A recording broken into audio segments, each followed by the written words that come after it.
with DAP spray texture 2-in-1 wall and ceiling with aim tech nozzle, bringing professional results with ultimate performance in function, formula, and finish.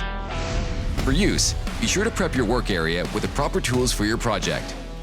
When selecting the appropriate texture finish, be sure to understand which texture is currently on the surface. To start, shake the can vigorously for at least 1 minute after hearing the marble moving freely. Then, unlock the tab by bending backwards. Adjust and twist the aim tech nozzle to desired spray angle and texture size.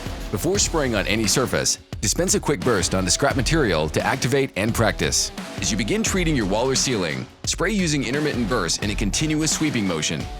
For superior blending, feather texture into surrounding repair area. When using knockdown, allow at least 30 seconds set time before knocking down, then let dry. Allow at least 30 minutes dry time prior to painting.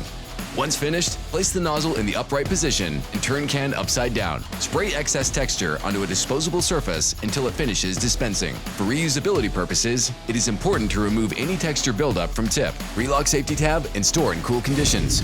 DAP spray texture. Aim higher in function, formula, and finish.